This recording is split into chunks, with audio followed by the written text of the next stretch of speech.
Господа, мы как всегда ждем пирожки. Мы как всегда просим Катю тоже приехать вовремя, но она хочет, чтобы пирожки были горячие. Вот, поэтому мы все-таки, тем не менее, начнем. Сегодня наша встреча будет на английском языке, вот, но я по-русски. Мы очень рады, сегодня 56-я встреча друзей музея. И большое счастье, что Алла Ранская нам познакомила нас с Георгием и Татьяной Александровыми. А потом оказалось, что и Маргарита Герцен тоже вовлечена вот в сегодняшнее представление. Так что мы очень рады. Я хочу отметить, что именно Маргарита стала мне рассказывать об итальянском ДП и сказала, что у нас в Аптосе живут вот такие люди, Александров, который занимается этим вплотную много лет, с которым они вместе находились вот в этом лагере ДП. Так что все это благодаря Маргарите. Мы вышли. Ранская ни при чем. Нет, Ранская только коннектор, как всегда. Хорошо, я тогда передаю слово Георгию, и я думаю, вы сами себя представите, да?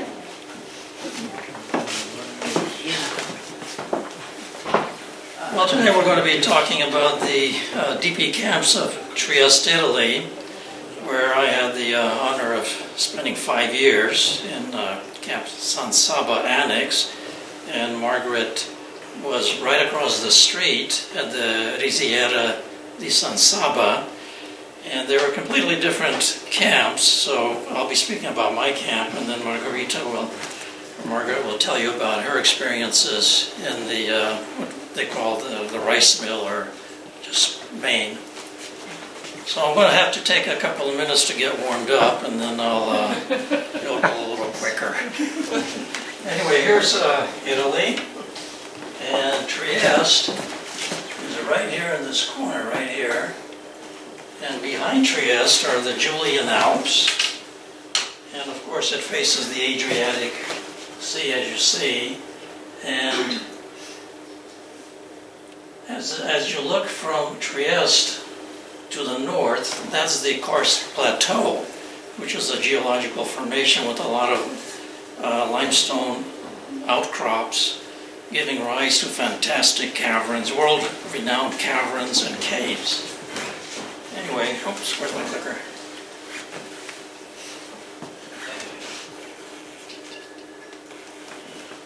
So here's a photograph of Trieste from the heights. This is where you would find the Castle San Giusto, and also Roman ruins and the 11th century San Giusto Cathedral. So here you have the harbor. This looked pretty much the way it did in 1945 when the Americans came in. This is a picture of the Grand Canal, and on the left-hand side you can see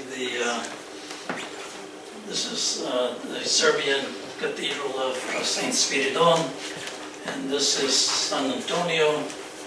A lot of historical events took place in the canal and in front of this church, which if I don't get to, you can ask me afterwards and I'll put you into that. So if you're facing the canal and towards behind you, this is what you would see, the Adriatic. They always have fantastic sunsets over there. Well, on May 1st, 1945, Bush had arrived, but Tito, he was trying for a land grab. He really wanted to get Trieste. He wanted that port city. The Allies didn't want him to have Trieste. So on May 2nd, the New Zealanders show up, followed by the Brits, and so there's a standoff in town. Now, Tito, with his tanks, occupied the town, and the New Zealanders and the Brits were kind of on the periphery. Anyway, so there's a standoff, and Tito actually and his partisans remained in the city. They occupied the city for 40 days until June 10th, when they were persuaded to leave the city. They were giving an ultimatum, they had to leave the city. And the British forces and the American forces formed the Allied military government, and so they secured that area. They provided the well, the security, and kept Tito at bay. This went on until 1947. The United Nations was looking for a more permanent fix to the situation where you got Tito and the partisans on one side and you have the British and the Americans on the other. So in 1947, they formed the Free Territory of Trieste. And the idea was, this is the United Nations Security Council, the idea was that they would appoint a governor to govern this area. But then that never happened because everything went through the United Nations and the Soviet Union, and of course America had veto power. So whoever was presented as the governor, either the Soviets weren't happy or the Americans were happy, so that never happened.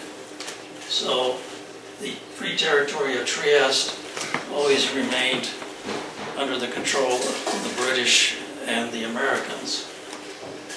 Now, when they formulated the FTT, there was Trust, which represented the United States troops. This stood for Trieste United States Troops. And Betfor, that was the British contingent. And so the Trust and Betfor were allotted 5,000 soldiers each to keep the peace in the area and to run Trieste. And what they came up with the Free Territory of Trieste is they looked at the disputed land and they divided it up into two zones. Zone A up here and then Zone B. Zone A was the administration there was, of course, for the British and the Americans. And Zone B, the administration was taken over by the Yugoslavs, the partisans. And right here, the dividing line, it's called the Morgan Line, named after a British general who came up with that division right there.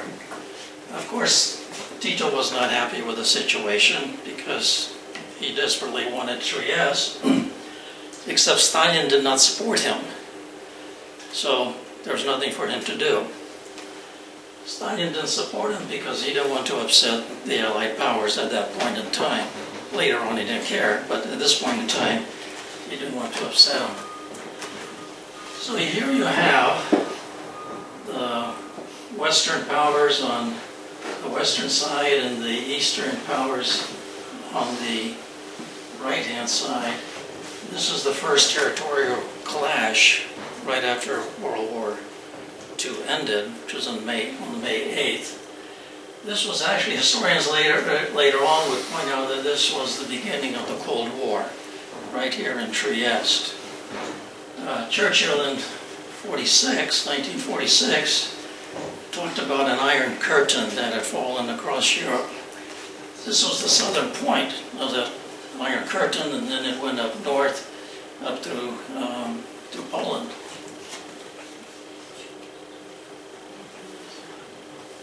This is Castle Miramar, and it's just a little bit up the coast from Trieste, and this became the headquarters of Trust, because generals, they love their castles and they love their chateaus, so this seemed to be very appropriate for them. My wife and I were there several years ago and looking around to see if there were any signs of Trust ever having been there, and there were none. And actually, very few Triestini remember the time when the Americans and the British were there. Unfortunately, they're kind of forgetting their history. Just like most Italians or Triestini don't remember the camps. So that's all faded out. This was the shoulder patch of the Trust troops. It's a four-leaf clover blue, and this was the symbol for the 88th Blue Devils, the division. It was an infantry division, but actually it was the 351st Regiment that was given the task of securing Trieste and providing the security there. The sword in the middle and the red shield, that is the symbol of Trieste. And the sword itself represents a 3rd century martyred Roman soldier in the name of Saint Sergius, and he is the patron saint of Trieste. Not to be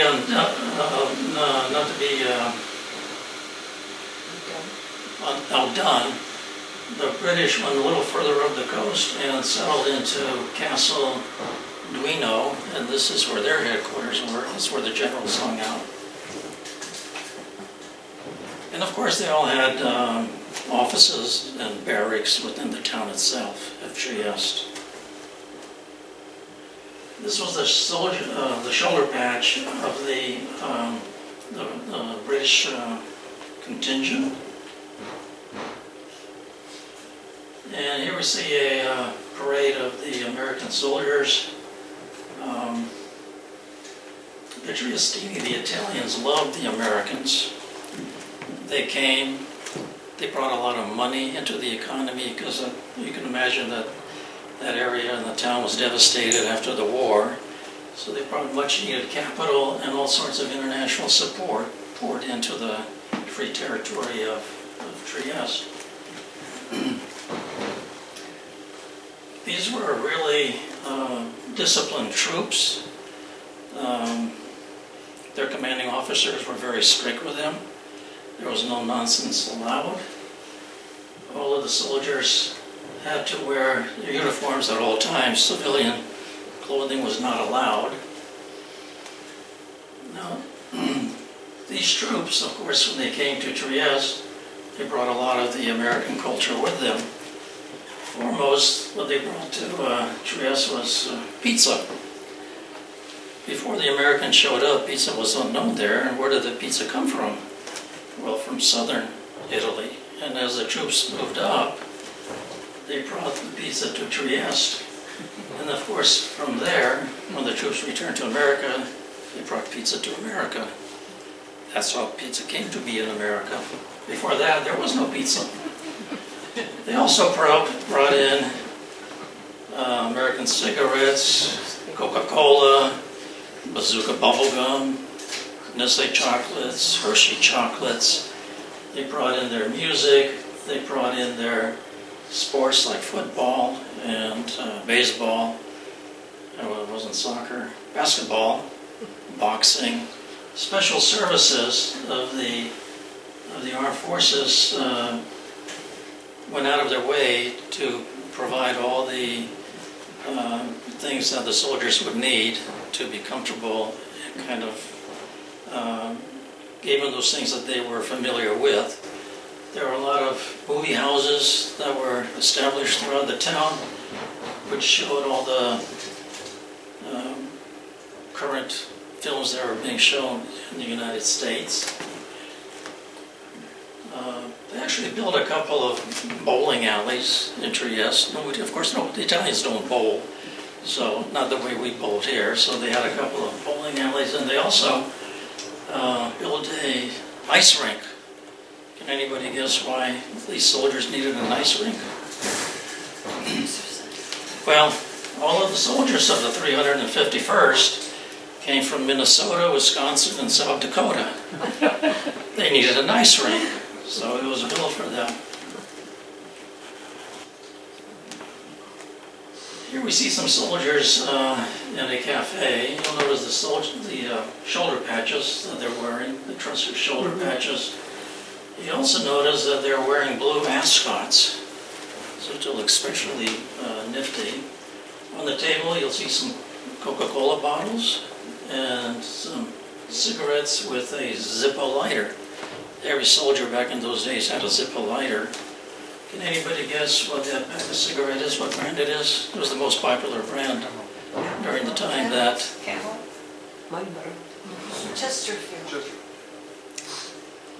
There are no prizes for this, so don't try too hard.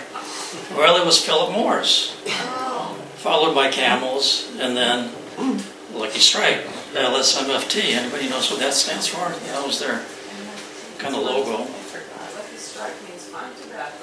Who said that? I did. Excellent. Absolutely. Of course, these are cigarettes that are brands that nobody smokes anymore. They're replaced by Marlboros and others. About 900 Triestini girls married the GIs, and the GIs took them home to mother.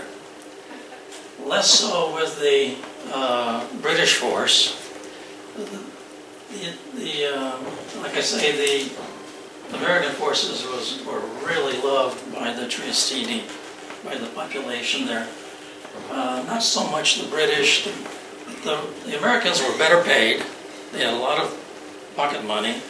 They were better fed. Their commissaries were really fantastic. Those are the stores where the soldiers could buy things. The British were more restrained. They didn't like to spend money. And they had this kind of upper lip attitude. So anyway, let's see. Okay. All right.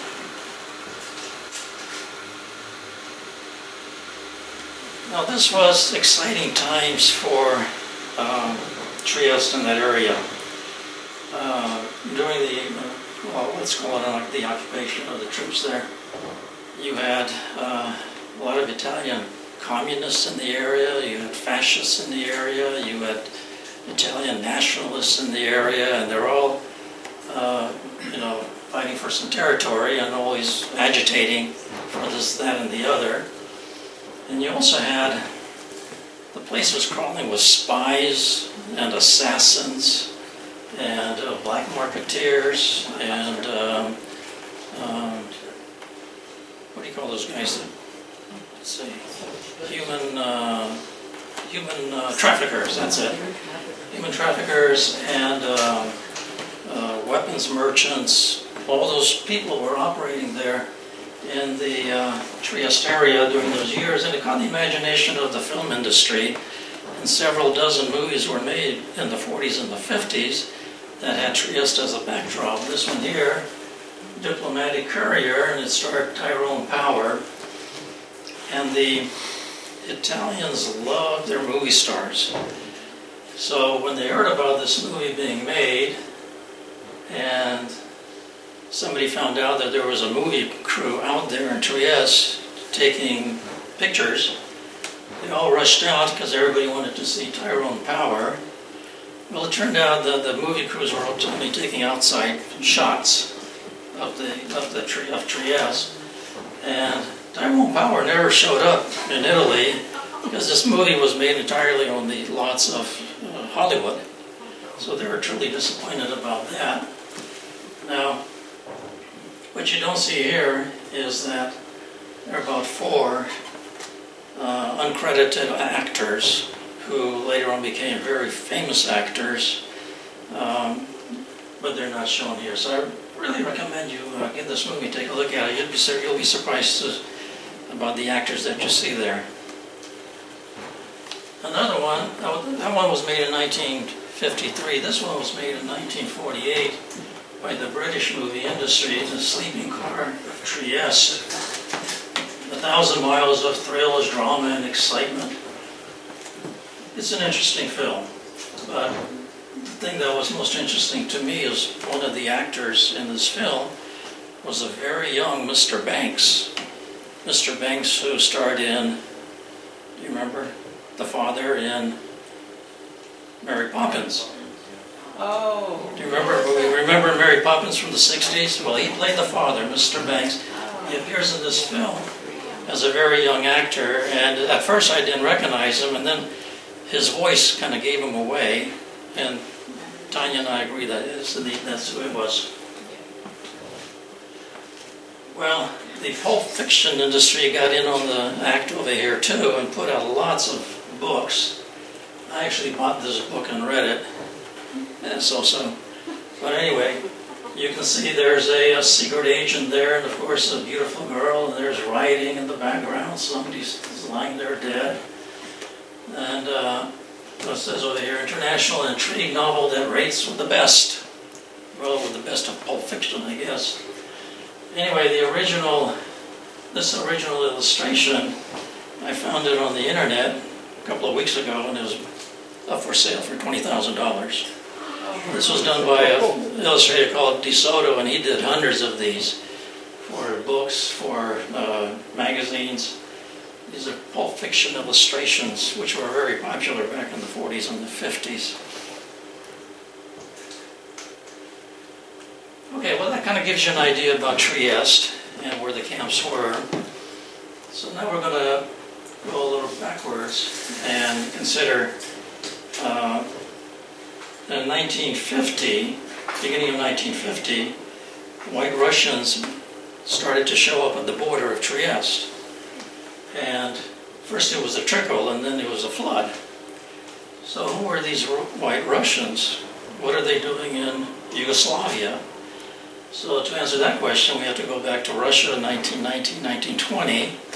The Civil War is winding down, and tens of thousands of soldiers, their families, of course a lot of civilians, are trying to flee from Russia to save themselves, because if you're caught by the Reds, they had no mercy. You would just be killed, especially if you were a white officer or a cadet. So,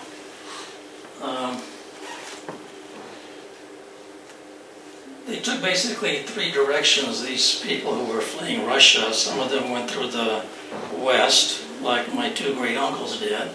Some went through the Far East, through Manchuria, through Vladivostok, and tens of thousands went through the Crimea with General Wrangel. And when, this is Alexander, the King Alexander I, when he became aware of this situation, he invited the fleeing Russians to Yugoslavia to come over there and make it their home. He was especially kind to the white officers, and also to the cadets who were being massacred wherever they were found in Russia. A lot of them escaped, a lot of them did not. Why was he so kind to the cadets? It's because he was a graduate of the Paderski Cadetsky Corpus in St. Petersburg. So, and here you see in this photograph here, with the medal, you see the one around his neck, that's the Russian order that he's wearing there. So he was very kind to the Russians. They came in, mostly they settled in towns like Belgrade, Pančevo, Zemun, that's where I was born, and also in Whitechurch and Novi Sad. So the concentration of these Russians really was in Serbia. There were some Russians on the other territories, but most of them were here. There were about, in the mid-1920s, there were about 80,000 of the Russians who chose to take up the invitation of Alexander I and settle there. About 45% of these 80,000 were military people, officers and enlisted, of course, and their families, and the rest were white, what we call white-collar people. They were professionals, they were chemists and engineers and architects, and they helped to rebuild Belgrade. They felt very much at home in Belgrade and in Yugoslavia, especially Belgrade, because it very much reminded them of the Russia that they knew back home. And then, of course, they also in Pančevo built the Russian hospital, which was renowned throughout the region. It was considered one of the best hospitals in Serbia at the time, and it was staffed by Russian doctors and Russian nurses. My wife and I were there several years ago, and we actually found the building. It still stands. Of course, it's not a hospital anymore. It's kind of been divided into a, how should we call it? Community services. Community center, yeah, community center, so you had different organizations renting out spaces and doing their thing. And the only thing that will remind you that this was the Russian hospital is that they do have a little exhibit area recessed into the wall that talks about this building's past. So these are the people that showed up at the border at Trieste in beginning of 1950. They were the original settlers of Serbia, Yugoslavia, their children, and their grandchildren. So, in order to illustrate who these people were, I thought I'd use my own different lines of my own family to give you an idea of who they were. This is my great-grandfather, Vasily Pavlovich Yefimov, and sitting next to him is his son, Nikodim. Nikodim grew up to be the camp priest at San Saba Annex, and Margaret is very familiar with him. This is my great-grandfather in Batum. He was appointed the commander of all the mountain forts that surrounded Batum. And he's the officer standing on the left in the back. And in front, sitting in the papaka, was the commander of the fortress. And right across from him is Grand Duke Georgy Mihailovich, who was in charge of this entire area, and he was doing a tour, checking out all the installations. And unfortunately, he was murdered by the Bolsheviks in 1919. This is a picture of Yefimov with his, this is a mountain horse. They're very sure-footed, and this is the kind of horse you'd need in the Caucasus and in the mountainous areas.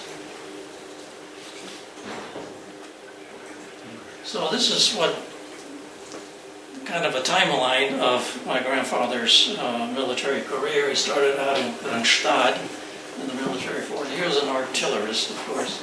And then he went to the Mihailovsky Fortress, which is in Batum, which is right on the shore of the Black Sea. And then at the end of 1916, he was sent to Libud, to their fortress, to be the commander of the regiment. And so they spent a whole year, this family spent a whole year in St. Petersburg during 1917, when all the revolutionary activities took place. But at the end of, like I think, October 1917, he was sent to Vladivostok Fortress to take over one of the regiments over there. He left in October, but at the time he arrived in Vladivostok, the October Revolution had taken place, and all the senior commanders had to retire. They lost their epaulettes, they lost their orders, their medals. So he asked to be transferred, not transferred, but he asked for 30 days of leave, which is immediately granted. They had no use for him anymore.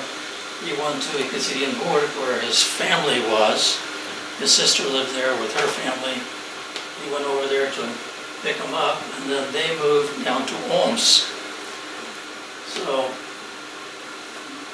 Yefimov in Omsk in April, he was discharged from the army by the Red administration.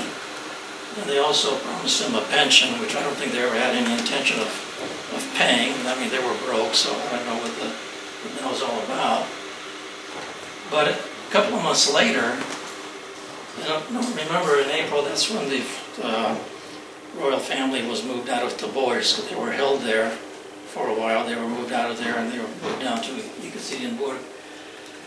So 2 months afterwards, after he was discharged, the White Army, with the help of the Czechoslovakian Legion, retook Omsk. And he either volunteered to serve in the Serbian army, or he was pressed into service. A lot of that was happening back in those days. And he was sent to the boys as the commander of the garrison. And he was there until the spring of 1918, when, was it 1919? 1919, the spring of 1919, when Admiral Kolchak began his spring offensive. he was sent out there where he was killed on the battlefield. And the spring offensive was a failure. And the Reds started moving towards Omsk. Now in Omsk you had the Siberian Cadet Corps, and that's where my great uncle, the young boy that you saw in the first picture, he was then attending that Cadet Corps. This was the 4th Cadet Corps that he attended. And in August of that year, Admiral Kolchak had the Corps evacuated to Vladivostok, where they ended up on Russian island. The school resumed. My great uncle graduated in 1921. In 1922, the Red Forces came and attacked Vladivostok. And the day before they came into Vladivostok, the Cadet Corps was evacuated to Shanghai, just a day before. So anyway, in 1924, the Sibirsky Cadet Corps was asked to depart from China for political reasons, and Alexander I, hearing about this, invited them to come to Yugoslavia, which they did, arriving there in December in the port city of Split, and then there were several different cadet corps in Yugoslavia at the time, and after a while they united into one corps.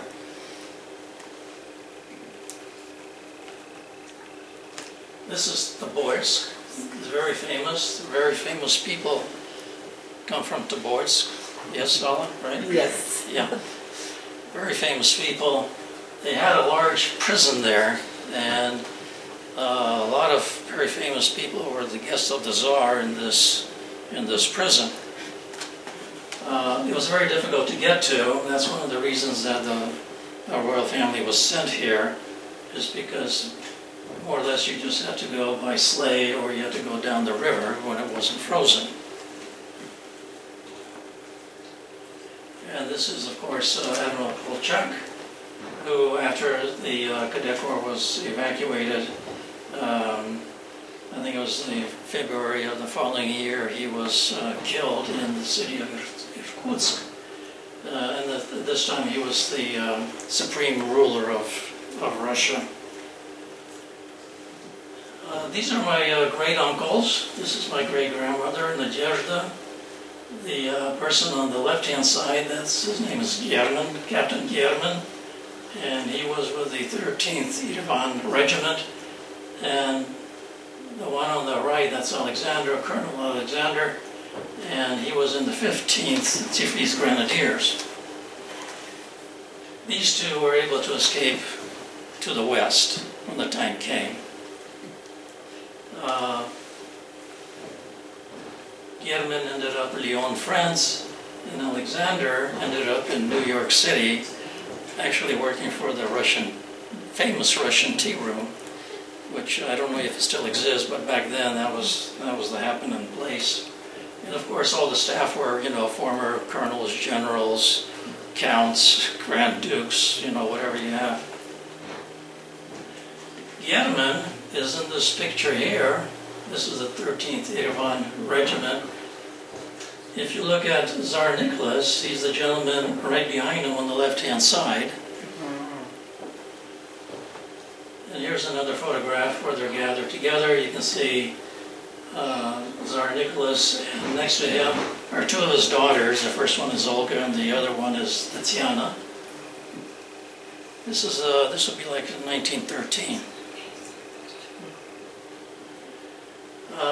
Of course, this is General Wrangel. The reason I put him up here is to just kind of recall that my grandfather escaped with him through the Crimea and ended up in Yugoslavia as a guest of Alexander I. So whatever faults General Wrangel had, he did save tens of thousands of White Russians and their families. So that was a very good thing. In fact, if it wasn't for him, our grandfathers, my wife's and my grandfathers, would have been killed, because when the Reds came in, they killed everybody, all the Russian officers and any cadets that were around, and of course their families. If it wasn't for him and the evacuation, the two of us would not be here today. So that's a story about who these Russians were that found themselves in 1950 on the border of Trieste. But let's go forward to World War II. This is the beginning of World War II. This is the bombing of Belgrade, which happened on Easter Sunday, 1941. And of course, my mother told me that she saw the planes flying and bombing. People at first didn't know what was going on, but pretty soon somebody was able to identify the planes as being Nazi planes. And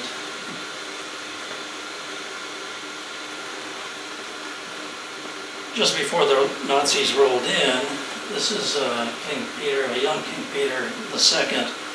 He and his family evacuated to England and formed the government in exile over there. Of course, this created a power vacuum, and who should step in but Marshal Tito and his partisans, who made common ground with the Soviets, and with the Soviets and Tito and the partisans conquered the Nazis at the Battle of Belgrade and pushed them out. And he became the leader of Serbia, Yugoslavia, and he invited the Russians in, especially the security forces, to help him get rid of the white Russians who happened to be in Yugoslavia, living in Serbia. Especially Serbia, they didn't bother much with the other countries that made up the kingdom. So the Russians, the security services, I think it was the NKVD, systematically went looking for former imperial officers, former cadets.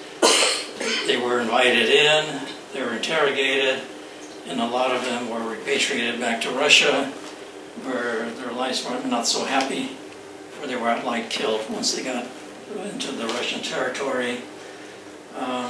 My grandfather was pulled in and questioned, and after a month he was released. But when he came home, his hair had completely gone white, and he just lay in bed for about a month, and he didn't talk about his experience, the interrogations, and then he passed away.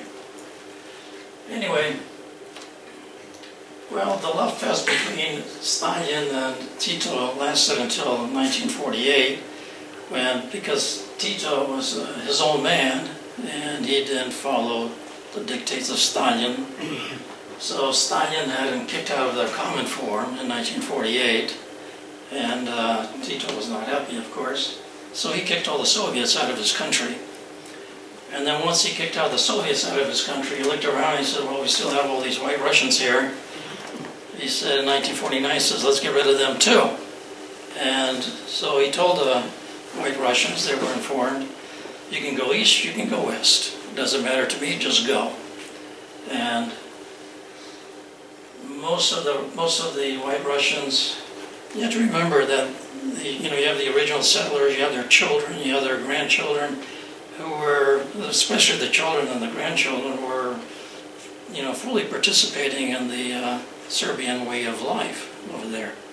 So to uproot them like that was a pretty evil thing to do. But he wanted them out, and if you were going to go west, you had to go to Trieste. That's where the train ran, to Trieste. And I think Tito was also getting back at Trieste for having been kicked out of it. So he was going to unload all of these refugees on Trieste and the AMG, let them take care of that problem. So this is what happened. Most of the families were given maybe 2 to 4 weeks to sell their possessions or to give them away, whatever. And of course, people were paying nickels to the dollar because these people had to get rid of their belongings. So the refugees that arrived on the border, the Trieste border, came with nothing. They might have a suitcase or two with all their worldly belongings, no money. Some of them managed to hide some money. They would sew it into their clothing, things like that. But the partisan border control over there was pretty good about sniffing out these machinations and getting the money away from the refugees, or if they're carrying anything particularly of value, they would take those things away too. So this is Tito. Now the AMG, the Allied military government, they knew what was coming because Tito advertised what he was doing, that he was getting rid of all these Russians. So they knew what was coming. They started getting ready for it. And a military camp in Opicina, which sits up high on a plateau overlooking the Bay of Trieste and Trieste itself, that was made the reception center for all these refugees coming out. There weren't so much refugees as they were deportees. They were just being kicked out of the country. So they established the registration camp here in Opicina, and they housed as many of the refugees as they could, but it became very apparent very quickly that Opicina was not going to be able to handle all these refugees, so they very quickly requisitioned some buildings in the town, and one of them was the Risiera di San Saba, which lies in the south portion of Trieste in the industrial zone. And this Risiera di San Saba, the Nazis from 1943 until they lost the war made it into a concentration camp. And they had a crematorium there, the only crematorium in Italy that existed. So their requisition there, you'll see some pictures about that. It was a very large group of buildings, and they immediately started to transform it to hold refugees, putting in all these cubicles and the kitchen and bathrooms and whatnot. Margaret will tell you more about that. That wasn't going to be enough, and right across the street from the Risiera was a large empty lot which the Americans took over, and they built barracks over there. They built the barracks in stages, and so the overflow from Opicina, they were sent to the Risiera, or the annex. That's where my family ended up, in the annex. There was another camp, Giuseppe. It was the only camp that was actually inside the city proper of Trieste. It was an old prison. That's where they sent all the single men over there. And they packed them in like sardines. And you know that meant trouble. So there were always fights in there. It was just a terrible place to be, horrible place. They called it the Black Hole of Calcutta. You can just imagine what the conditions were there. They also had the Prosecco Sanatorium because there was a lot of tuberculosis going around. So they had to isolate the refugees, and the ones with tuberculosis were sent there. And then they also built another camp, which was called Prosecco II. So that's how the refugees were distributed. These were some of the organization, because these camps were meant to be transit camps. They were not meant to be places that the refugees could live on forever. They're there. They were to get vocational training, language training, and then they were moved on to countries around the world who were willing to accept them. So we're talking about Venezuela, Brazil, Australia, Canada, and the United States. The hardest one to get into, of course, was the United States, because you needed a sponsor, unless you were somebody particularly, famous, so that needed your particular talents. Then you had to go the route. That's why we were in the annex for 5 years, just a little bit over 5 years, because we held out for the United States. Okay, everybody else they couldn't stand living in the camps. They just wanted to get out. They would, whichever country first offered them passage, they said, yeah, let's go there. Okay, and it was done. So these are some of the organizations, starting with UNRWA, United States Nations Relief and Rehabilitation Administration. Most refugees during that area are familiar with the IRO, the International Refugee Organization. They did a really good job working with the refugees and trying to help them out and moving them on to countries that would take them. They ceased to exist in '52, and they were replaced by the two following organizations: United Nations High Commissioner for Refugees and then the Intergovernmental Committee for European Migration. That was the very important one there, because they're the ones who really, at the final push, got all of the refugees out of the camps and into their respective countries where they were moving on to. Well, here we are. Let's see. So cute. Okay. Yeah, this is my prison picture here. When I arrived, everybody was, let's say, registered. Didn't matter what age you were, whatever, you were registered. And I'm about 1 3/4 years old right here. Already out of diapers. Because as my mother explained, we had 2 diapers. One you were wearing and the other one was being washed. So you were potty trained very quickly. And I probably inherited those diapers from my older brother. This is a piscina. This is the central area over here. So you see the American flag, you see the Free Territory of Trieste flag, and then of course the British flag. This is just a larger picture. There were about 6 masonry buildings in the back over there. Some people were housed over there. On the right, you see the Quonset hut right there. It's kind of like a watermelon cut in half. This is what the armies used back in those days. When they ran out of the Quonset huts, they put up tents. These are army tents. And didn't work out too well. I want to read you a little thing my mother wrote when they first got there. We left everything behind and fled towards a complete unknown, bringing only our suitcases and 2 small children. We got off the train at the Italian border, where they transported us by trucks to the camp. I'm talking about Vicina. They placed us in tents.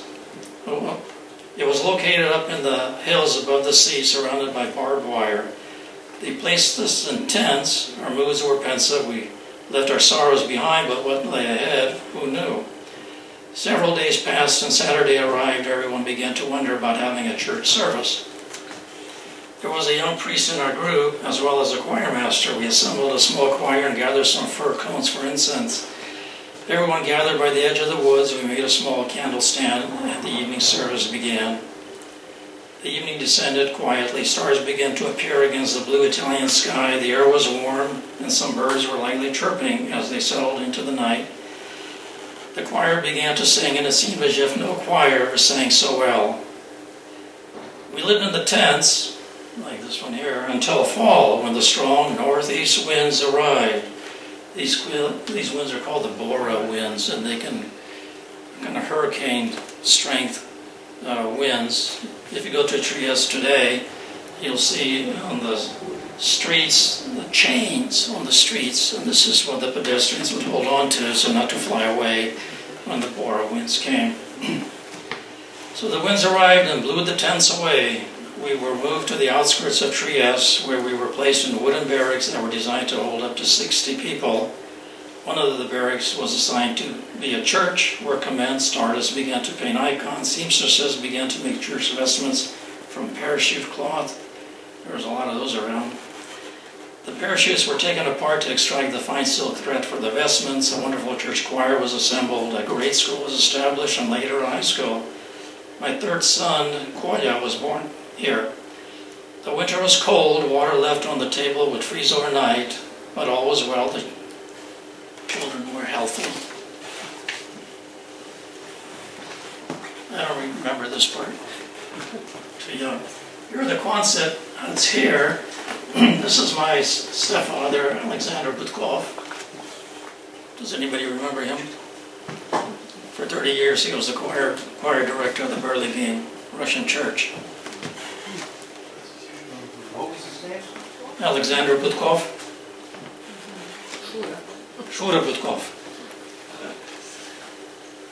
Here's a picture of the Riziera. This is an inside picture here. And these were, most of the people were housed on the right-hand side, one of those stories. This is another picture. The building today, the picture on the left is gone. In 1975, this was declared a monument and a place of memory. This is another wide-angle look. Off to the side, where this lady is going, there's a restaurant there that's been there for probably 100 years. It's still there. So here's a look at the camp. And right across the street here is where the Riziera was, or is. So here, there are 41 cabins, or barracks.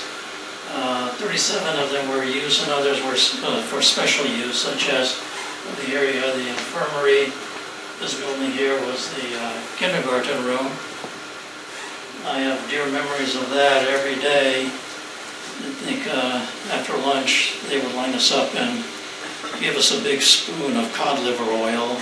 And I used to always try to run away and hide under the tables, but you know, somebody always ratted me out, and so they would drag me out and force me to take that, and then they'd give you a not too interesting cookie, as if that was going to make up for it. This building here, building number 8, that was the church, the Orthodox Church. That was built. These buildings, the white buildings here, those were the bathrooms and the showers, and in front of them were the washing stations.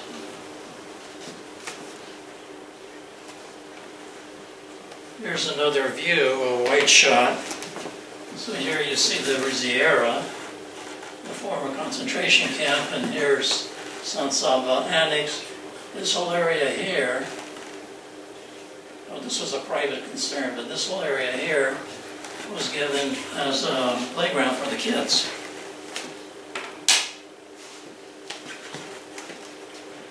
And here the barracks are being built. They used a lot of the refugees who had carpentry skills to help build the barracks. As you can see, this is very basic kind of construction. There was no insulation at all. Here's another photograph of the construction going on. This is a picture of the church. It was named after St. Nicholas Church. So you can see the basic cabin had doors on both ends, and they had 2 doors in front. And this is a wife and husband, artists, and they're painting the saints and what have you for the altar. This was what the church looked like inside. I don't know who the priest on the right is, but the one on the left is Father Tsilemin, and he was very, very popular with the youth of the camp, and he always participated with the scouts when he was there. Oops, wrong way. Did he also come from Yugoslavia? The priest, did he also come from Yugoslavia to Trieste? I'm not sure, but after my uncle replaced him, he came back to America. He came back to Colorado, and then to Los Angeles. That's where he passed away, in Los Angeles. So my great uncle, he was kind of lost in the woods over there and didn't know quite what to do. He finished the theology school at the University of Belgrade, and he was very close to Bishop John, who also went to that school. They were very, very close. And so he wrote to Bishop John asking, you know, what should he do?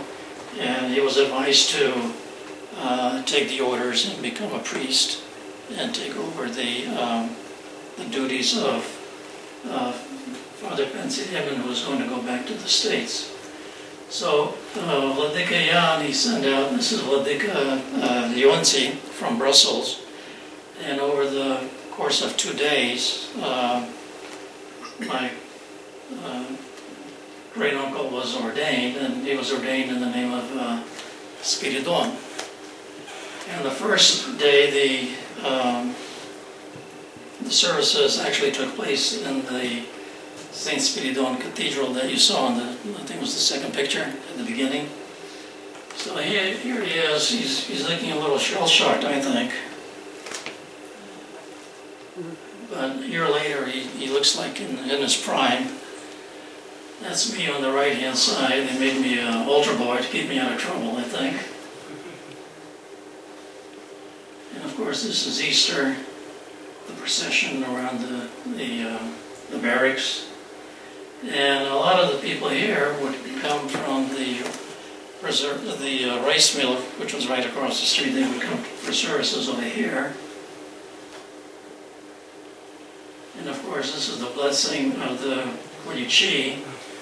Now, I always wondered how they were able to make the kulich when they didn't have ovens, in the barracks. I don't think they baked bread in the kitchen in the annex. They probably did in the mill, and perhaps some of them were able to use the ovens over there to make their kulichi. But I also know that a lot of the Italian bakeries in the area actually allowed the Russians to make the kulichi in their ovens, which was a very nice thing to do. At first I thought maybe these are all panettone, But if you look at them, they're all different sizes and shapes. See, they're not uniform. I confirm it's panettone, I'm Italian. Oh, okay. This is not panettone, it's kulich.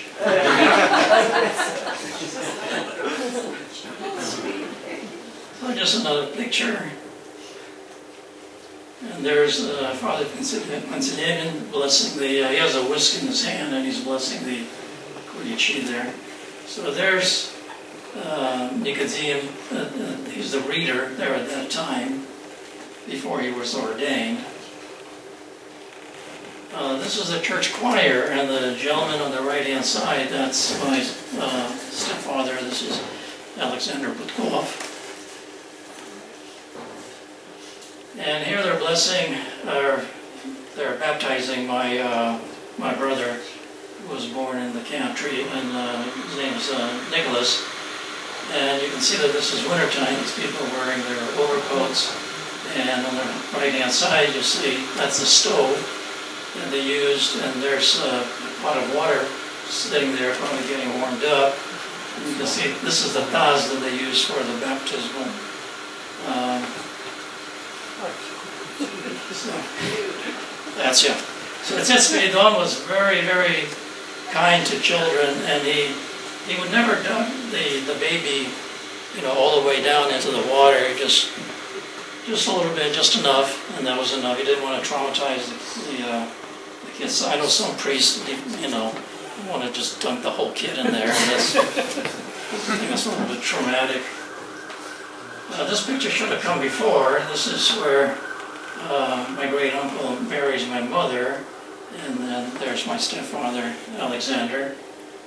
Notice how well dressed everybody is. Where did they get the money to buy all those nice clothes? Well, they didn't buy them. These were all hand-me-downs from all the different organizations that sent clothing and shoes to the camps. Here's a picture. This is Spiridon, and that's me on the left-hand side. I don't know why they thought putting me in that yasa was a good idea. And again, this is Spiridon, and this is one of my favorite pictures of him. You can see how intently he's looking at the crucified Christ there. He was very, very religious. In 1956, the National Geographic magazine came to Trieste to do a story, and This picture was taken in Riziera after they had closed the church down in the annex and moved everything over to the mill. And this is the picture that appeared in the National Geographic. The kids loved him. He taught, Zakon Božji, but he had absolutely no discipline in the classroom. But that didn't matter. The kids loved him. That was about it. Misha Danich took this picture when Zet Spiridon was here in Palo Alto. He's very proud of this picture. Is he here? Did he serve in San Francisco? Yes, he did. At the Kazanska Center? No, it's Sabor. At Sabor? Yeah. When Bishop John was sent here to take over in the Sabor, he actually brought my uncle over to San Francisco and made him a part of the parish. He also made him the inspector of the schools and elevated him to Archimandrit. And so he was there for 2 years with Vladika Jan until Vladika Jan passed, and then after that he moved to Palo Alto and worked with the church in Palo Alto. This is the front of the camp of the annex. You'll notice that some of the writing there is in Serbian. The common language in the camp wasn't Russian, it was Serbian, because everybody spoke Serbian, because they all came from Yugoslavia. Of course, among themselves, Russians would speak Russian, but they all spoke Serbian. Standing inside getting your mail, my grandmother holding my brother, and the lady in front of the gentleman with the hat, that's my mother. Sorry, this isn't a bigger picture, but that's the kitchen right there. And you can see the people, the adults lining up to come in and get their meals, and then they would take their meals back to their barracks to eat them. And then, of course, they'd have to go and wash the dishes. I don't know what this group of kindergartens are doing. They're off somewhere. This is the wonderful kitchen they had there at the annex, and where they cooked up their delicious meals. You can't really make delicious meals when you're cooking them in these huge pots. I don't remember one meal in camp. Again, this is in front. This is kind of like a guardhouse. This is my stepfather's father going to, he was the first one to leave the camp and go to America because he had a sponsor. And those are his earthly belongings right there in that really shabby suitcase. He was followed there by his wife the following year. So this is from the council, the World Council of Churches. And what we have here is shoes for the refugees. Also lots of clothes. You can see how happy this girl is getting a new outfit. And the clothes were nice. I mean, they were, they weren't these torn, things that nobody would, wear in America. They sent really good clothing over here. Here's a girl with a happy look on her face. She's getting a new pair of shoes, and then looks like a skirt and a sweater. And of course, everything was written down because everybody had a certain allotment of clothing throughout the year. A nice dress. More shoes. This young man is wearing a pair of pants. If you enlarge the picture of his pants right there, they're nothing but patches.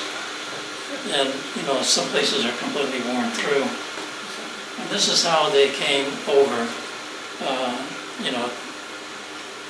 across the border. This is how they would be dressed. A lot of them were just dirt poor.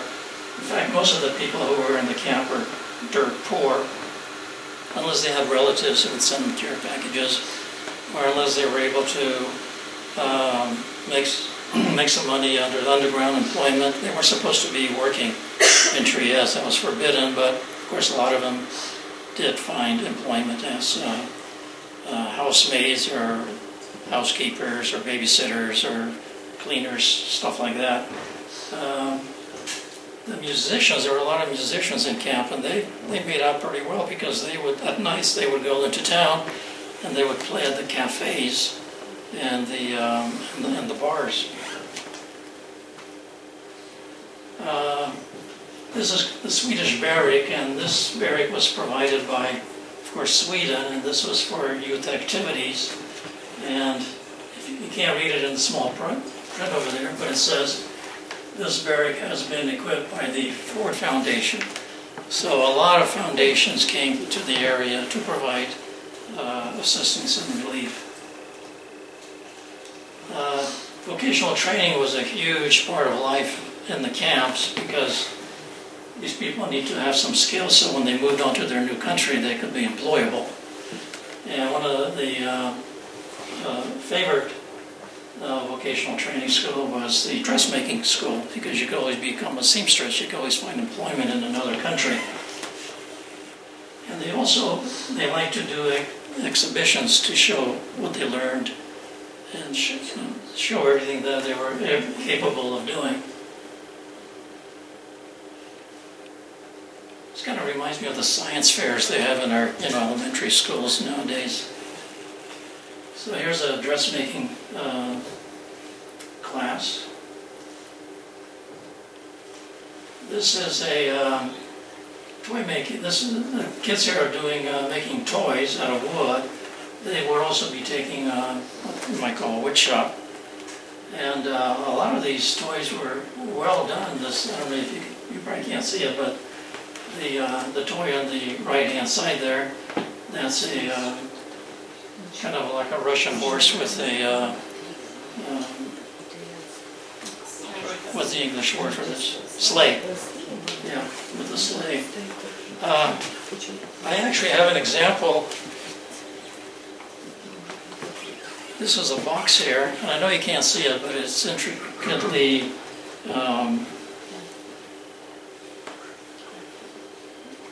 what am I trying to say? And it's intricately illustrated here. This was a barracks in the forest behind the barracks.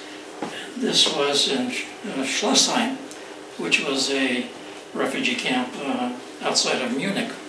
And this is dated 1947. And the maker of this box would be familiar to this building. This is George Ivisov, who was the president of the Congress of Russian Americans.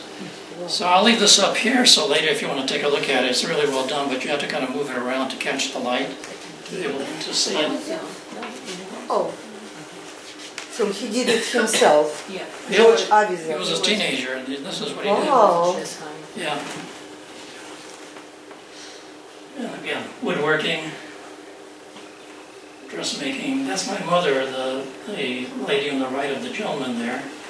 That's my mother there. She learned how to make dresses, and ever since camp, she made her own dresses, even when she came to America.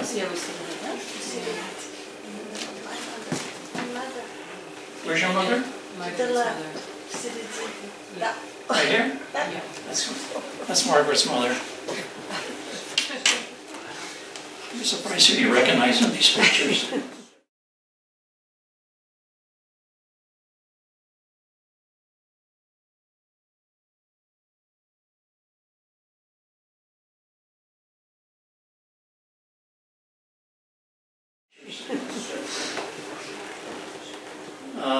This is a photography shop.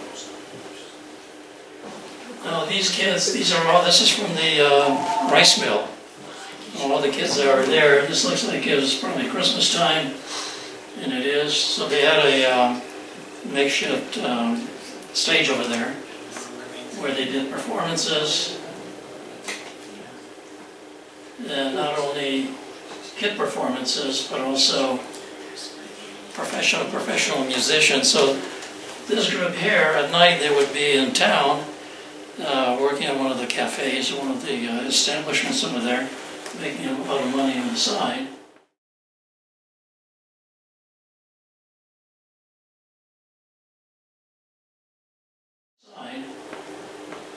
And here's a violinist.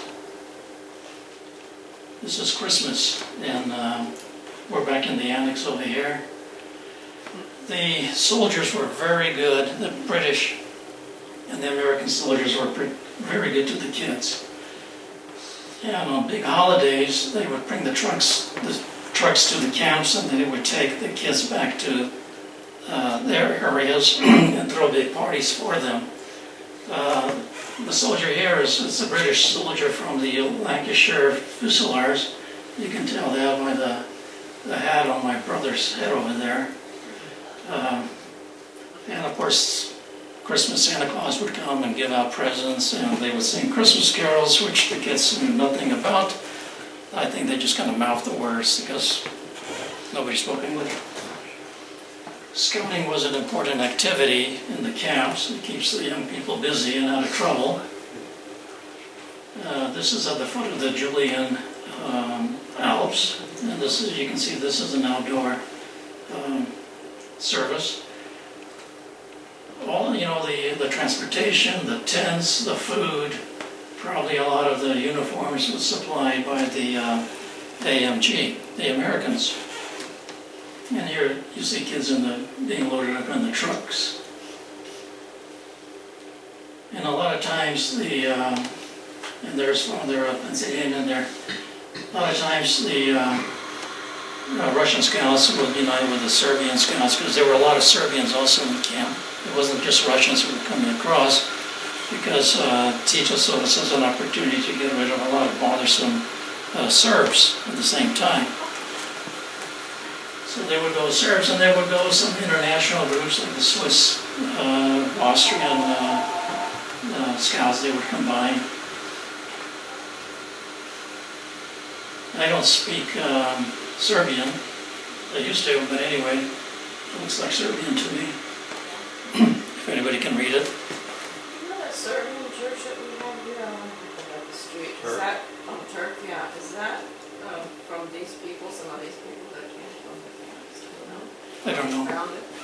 I don't know. Because the Russians used it a lot for events in the 60s and 70s. Yeah. Halls. So yeah, I mean the Serbian church, and there's not much difference between the Serbian church and the Russian Orthodox church, so you can go to one to the other. Everything would be very familiar. This is another picture. This is the inside, this is the cabins inside the rice mill, and I'll let Margaret talk about this. But if you look there, you can see what the accommodations were like. I don't know how we spent 5 years there. I don't know. Well, the kids, it was okay. Kids didn't know any better, but how the adults managed it, because there was zero privacy. Anybody sneeze at one end of the floor, you know, could be heard on the other floor. I mean, there were no secrets in camp. Everybody knew everybody else's business. So this is a dormitory style room. This was, you can see these are all girls here. This is what one of the typical cubicles would look like. This is a double bed on the right-hand side over there. On the top, you see, besides the icons, you see a photo of Tsar Nicholas II and also of Alexander, the Serbian Alexander I. These people managed to get a Samovar out. So who knows how they did that, but they did. Actually, there was I read an article from a Tasmanian newspaper written in 1951, and this reporter was out in Opicina, and one of the Quonset huts that was there that was used to store extra stuff that the refugees would bring into camp, and somebody, according to this reporter, somebody managed to bring across a grand piano. I don't know what happened to it later on, but there it was, a grand piano in Opicina. It could have been a special grand piano. I don't know. Anyway, inside of the barracks, you can see that the walls did not go completely all the way down to the floor or up to the ceiling. So the kids had a fun time visiting each other, just going underneath the floor and crawling on their stomachs to the next cubicle over to see their friends. Or they would sit on top, a double-decker bed, and then they could converse with each other just sitting on top of the beds. This is inside the Quonset huts. You can see on the left and right, some people hung up extra blankets or sheets to get some privacy for themselves. They could put 20 people in one of these Quonset huts, several families. There was zero privacy. Just like here, you can see the people hanging their sheets over the side, trying to make a little private area for themselves. This is wash day. This is in the camp. This is how people wash their clothing and also their utensils. I do believe they had hot water here, but not always.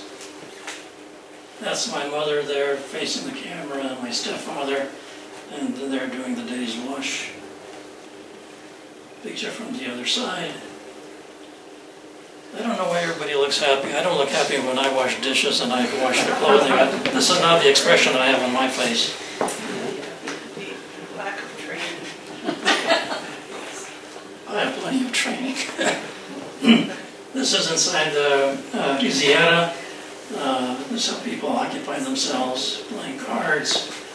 This is back in the annex. People got together a lot in the camps. Each barrack had 2 of these stoves, one on each end, and that was all the heat they had. There was no water in the barracks, no bathrooms. If you needed to go to the bathroom at 3 o'clock in the morning, it's raining, you had to either go to the facilities which were outside, and sometimes it was a long walk, or you could maybe have a, what they call a gashok.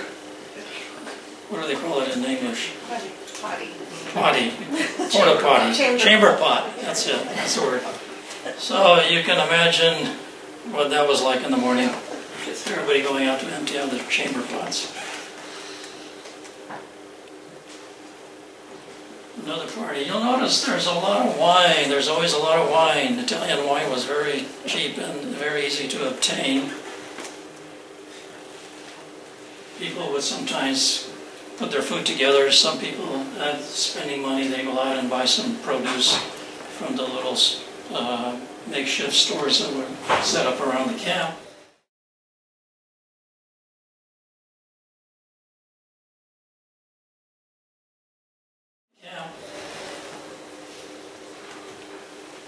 This is obviously Easter. When the weather was fine, people would eat outside. I think these are I think they look Serbian, I don't know, but they look like Serbians to me. And again, there's a Chianti bottle, the guitars, they're probably singing, having a good time. That figure on the girl's shirt kind of looks suspiciously like a Cocopelli. I don't know where that came from. So, like I say, the kids adored Spiridon, and so like on Christmas, the entire school would come to his cabin to wish him Merry Christmas. They would sing the Christmas song, and my grandmother would put out some paniki for them. This is just one. I mean, they'd have to take turns coming in and out because obviously they couldn't fit into the little cabin space there. The Italians were very generous with providing school space for the kids of the camps. And so they would allow the refugee kids to use their schools from the hours of 2 to 5 every day. And this is what you see here. These schools were not too far away from the camps. There's some more pictures. This is inside the classroom. I can't quite make up what language that's being done in, but you can tell this is an Italian classroom because of the crucifix.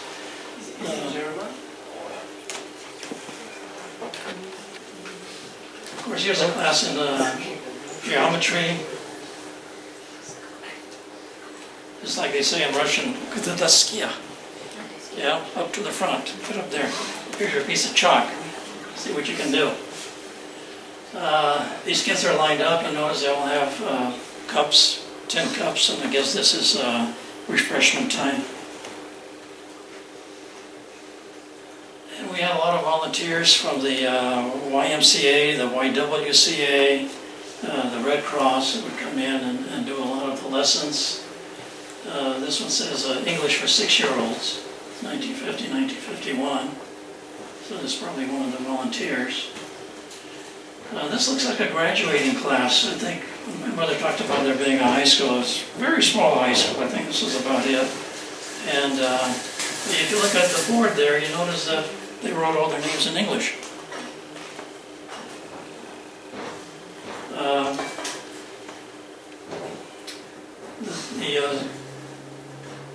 The AMG was very good about giving a lot of prizes to kids. They were always there for whatever they were able to perform academically or, making things. I think this is the same graduating class. Maybe these are the inspectors in front, and a couple of them are the administration, camp administration. This is looks like a chocolate break in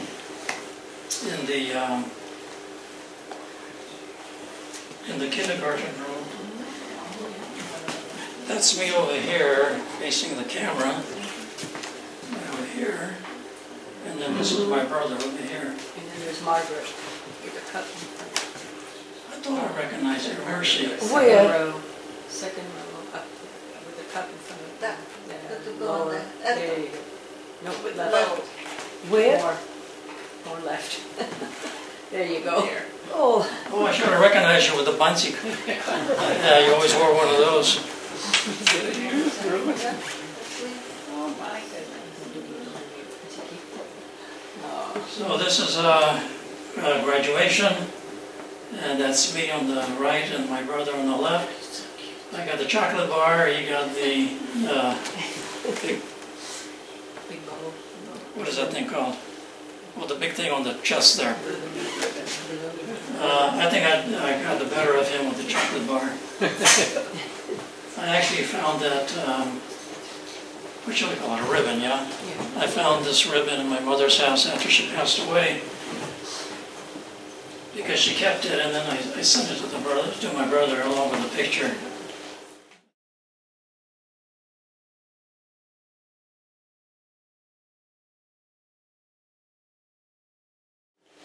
I think he was thrilled to get it.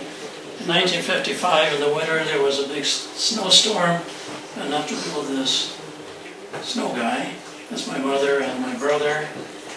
And of course, wherever there's snow, there's going to be a snow fight.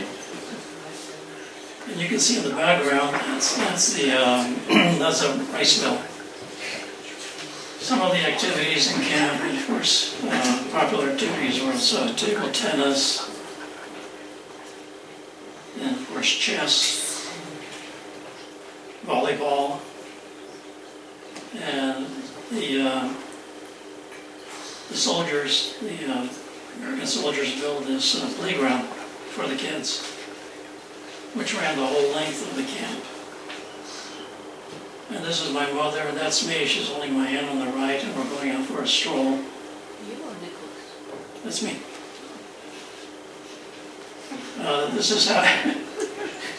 This is how we kept cool during the summer months. I've got that silly thing on my head over here. I'm the second kid on the right. That's my brother Nicholas all the way on the end on the left. And that girl next to me, the girl on the completely to the right, her name is Maria, and I still correspond with her. She lives in New York. And here we are. This is the gang. That's me on the right, and these are my friends. Well, in 1953, there were a lot of disturbances in Trieste. The Italians were clamoring to have Trieste returned back to them under their control. So finally, in 1954,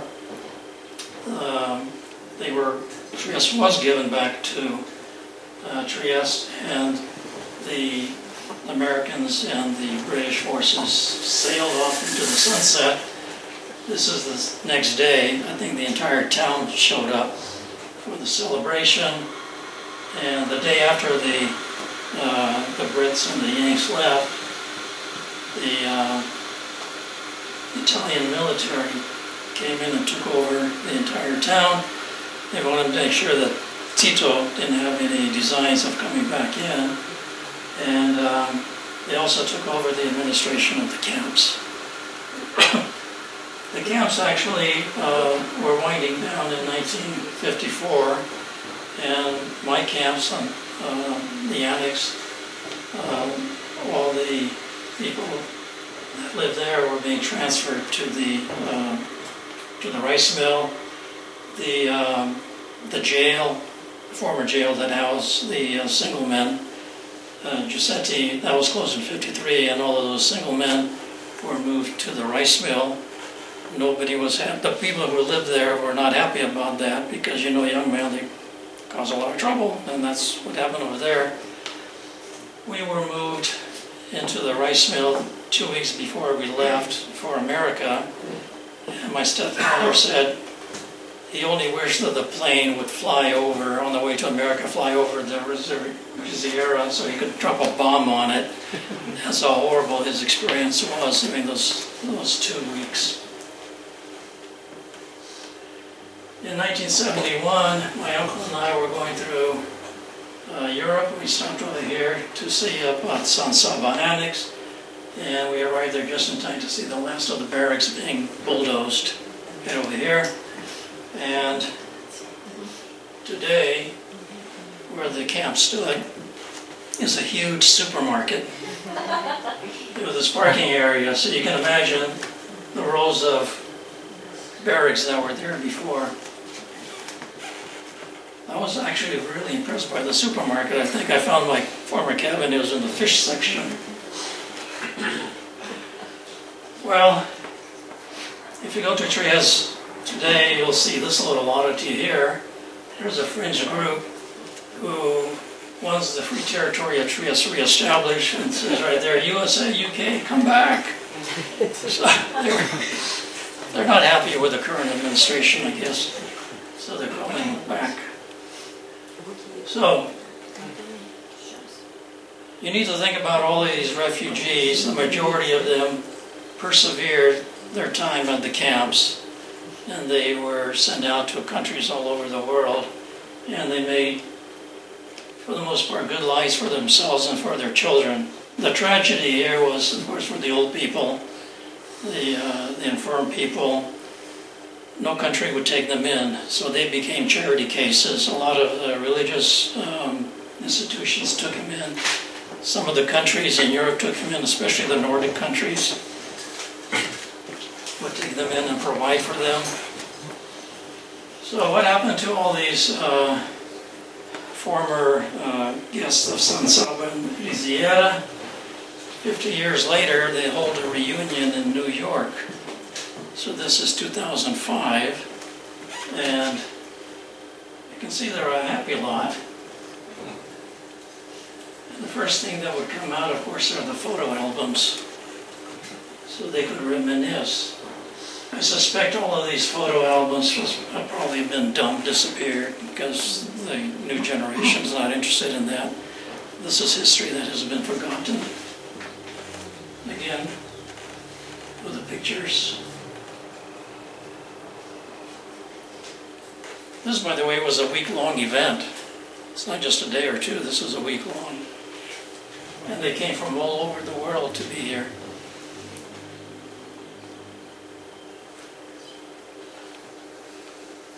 And they all look like they did well for themselves and their kids.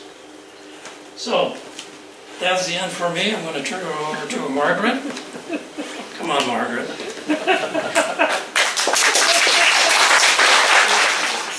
So, if the Riviera was a death camp set up by the Nazis, after 1945 it became a place of refuge for these thousands of people that were streaming into Trieste in a search for a step to a new life somewhere in the West. And so my parents were one of these people. So unsettled times, of course that's an understatement. It was horrific. And for our parents who didn't know what to expect, you know, they arrived there with holes in their shoes, shabby suitcases and little precious items, and the photographs were always what they tried to preserve, and thank goodness we have some of these memories. Everyday life, well, it's amazing how these people tried to create normalcy out of this chaos. And you saw a lot of this in George's pictures and maybe a little bit from mine. And hopeful expectations, yes. So I was a little girl, and every day I heard my parents talk about в Америке будет иначе, в Америке нам помогут. У нас хороший спонсор. So that was the whole thing, trying to find the sponsor. Now, leaving the Riziera was not easy because if you had your sights on the United States, you had to wait, and you had to make sure that you passed all of the health testings, and you had to be clear from tuberculosis. So, okay, who were my parents? Let's see if I can do this. Or what is the background? Very briefly, I think it's interesting for us to point out who we were, because you learn from history, and you know how culture is being passed down to us who are sitting here from these people 100 years ago, who lived 100 years ago. Well, actually, this character right here, and this handsome guy, is Margaret Chernozubov, and his portrait hangs in the Hermitage right now in the military gallery that was established in, I think, 1823, when it was still the Winter Palace. And these other two Chernozubov, they're all officers from the Donskoy Kadets. Let's see. I lost my train of thought. They're generals who, were in the. Как это сказать? Казачий корпуса, right? Okay. So my ancestors were military people, okay, and they were, because of this long line of militarism, even during Tsar Paul I, he gave them a chance to become nobles and own property and even serfs. I hate to say that. Okay, so on we go. Okay, so because of that, my father and his brother were actually already in line to go to become to study in the Pazhevsky Corpus, and then after that to study further for military training, officer school, and become part of the Kadetsky Corpus. Now this is the picture of the entire Kadetsky Corpus in Belaya Cerkev, Yugoslavia. So my father ended up with his brothers studying here from 1921 till they graduated in 1929, and then they studied at the University of Zagreb from 29 to 34. They ended up coming here not along with Wrangel through Crimea, but rather they had already emigrated in 1919 from St. Petersburg to Warsaw, and then they lived in Krakow temporarily.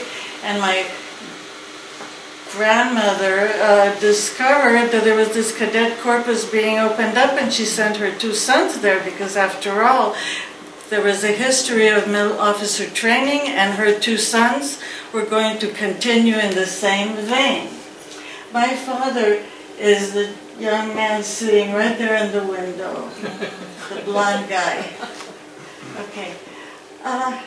So when we visited Yugoslavia some 5-6 years ago, my husband and I discovered that actually some Yugoslavs some Russians who married Yugoslavs, they ended up remaining in Yugoslavia. They somehow weren't kicked out, or I don't know how it is that they actually survived and continued to live there.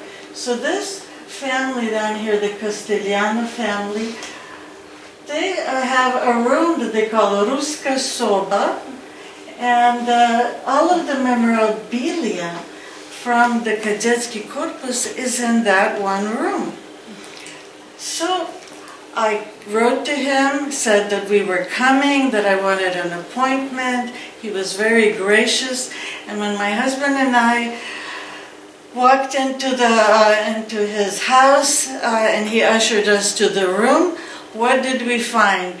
On the table he had already prepared my father's yearbook, and it was open to the page to show that indeed my father had graduated in 1927, and my uncle Oleg graduated in 1929. And I was perusing the page, and I could recognize names of people that were my father's friends that lived in Los Angeles and here in San Francisco, including Vladika Antoni Sienkiewicz and Vladika Antoni Medvedko. They were all his odnakashniki. Okay, so anyway, I want to say, if you're interested in more about the Kadetsky Korpus and don't know about the Ruska Soba, here's the address. If you want more information, let me know. I'll be happy to share it with you. Okay, so my father had a childhood injury that left him almost crippled, and his legs were seriously deformed, so he would never have been drafted into the army. So after graduating with a civil engineer degree from the University of Zagreb, he sought work in Austria.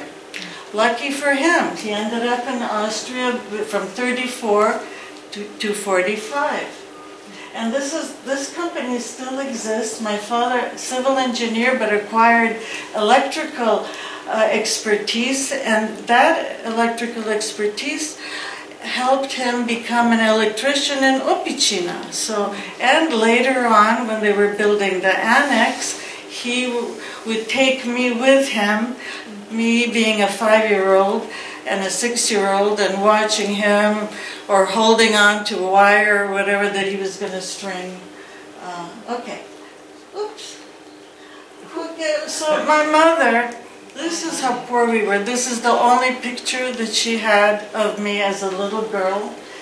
She had taken me over to be photographed. I didn't want to, and they give me this little doll to hold that's all broken. And I'm pretty happy, I think. I don't know. Okay. I love this picture. This is a contemporary photograph of the Riziera. You saw lots of wonderful ones that George presented. But this one, the reason I love this one, because first of all, it's so ghost-like. You know, those black windows, the barrenness. Of course, it wasn't like that when we were there. There were a lot of people chaotically bumping into each other. It was a mess. It was very dirty. Hygiene was an issue in the Riziera. But when I was a little girl, I would come out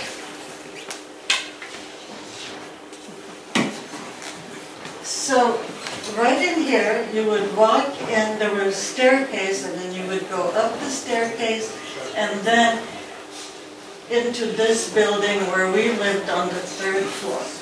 Down here, there was a little shop where they sold tobacco and other little things. But I know my father would send me to buy his cigarettes. 5-year-old buying cigarettes, not a problem. Okay, so then I would walk over here, and this area right now that this is now ordained, was created as a memorial to the Holocaust. This whole area was full of rubble, like that.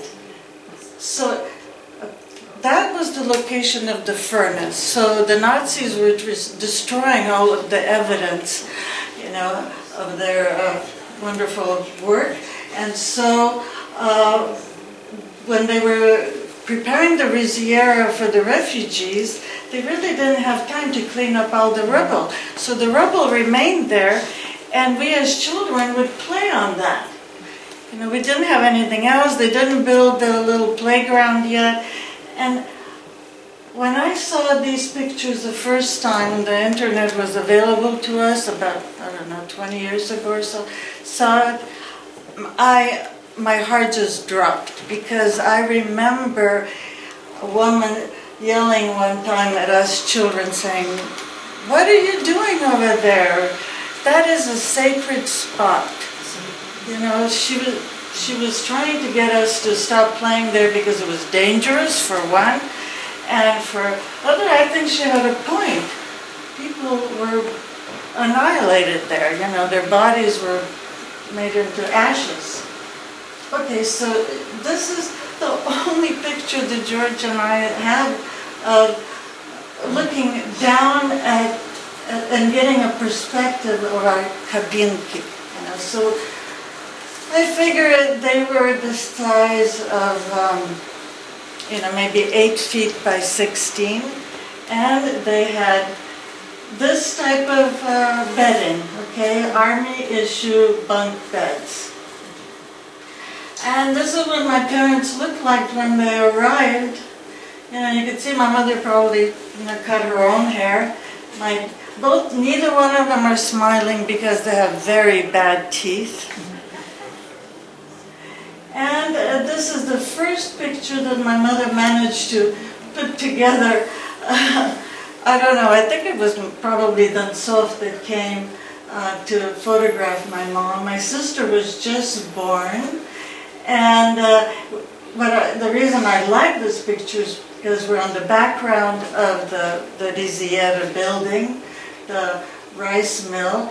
And this area here, you had to climb up on a hill, and not far from here was actually a huge crater from the bombing.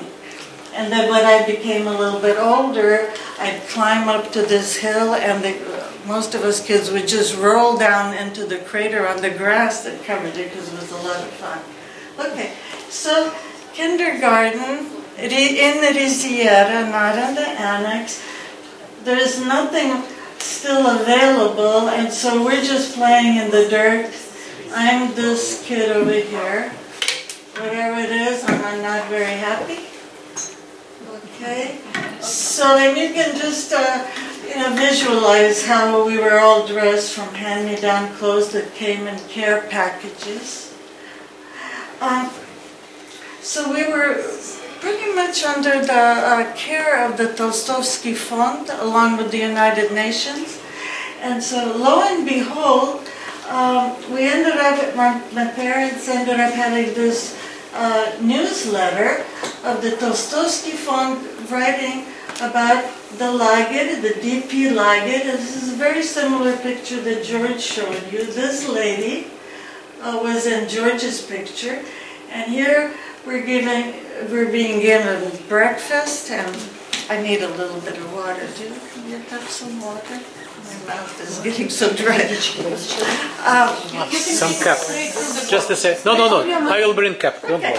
Okay. So if George was getting cod liver oil, guess what we were getting, or what I remember beside cod, a little red vitamin pill that always left our mouths red, and a little purple pill. The little purple pill was so bitter and awful, and we kids would hate it, and they would try to hide it in a little piece of soft bread, and even then it tasted awful, and that was for deworming. And the reason that I say this is because imagine us little children playing in that dirt. We were constantly exposed to all kinds of germs, disease, and apparently we had worms.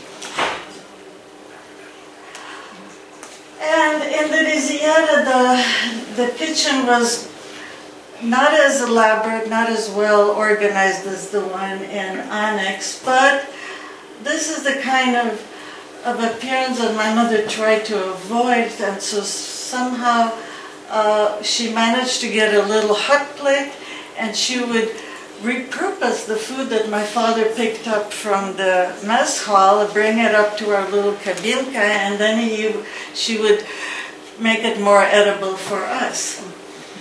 Now, because the food was such poor quality, and the children mostly didn't want to eat. Feeding your children is always a problem if they have no appetite.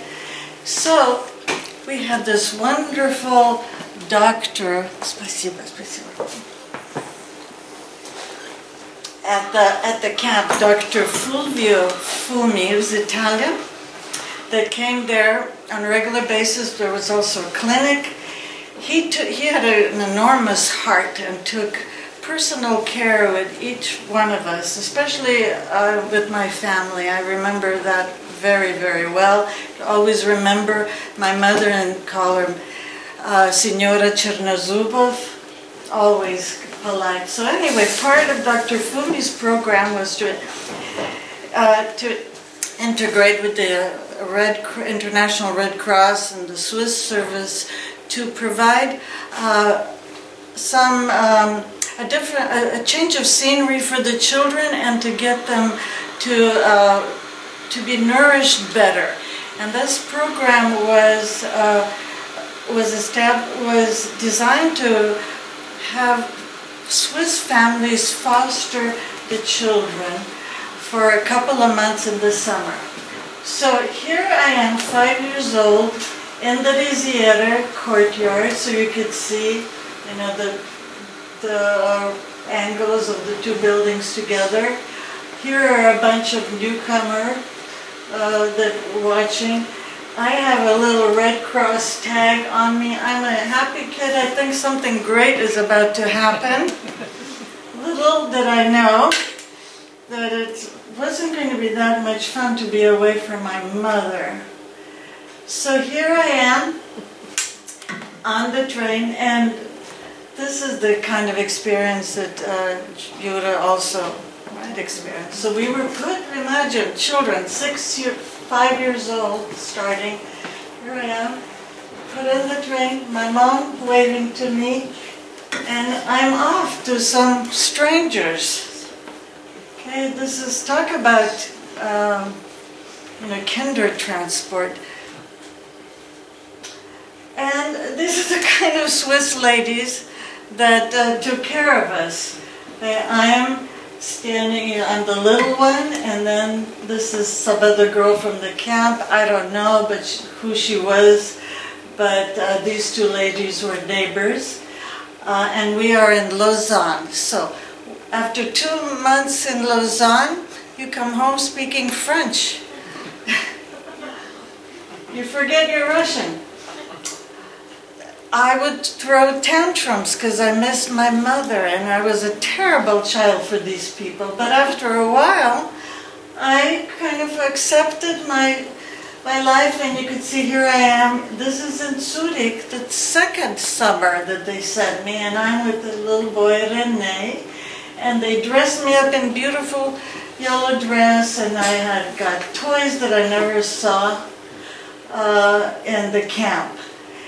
And my third summer, I was sent to this dormitory in Locarno. This was now the Italian section. And I am the dormitory.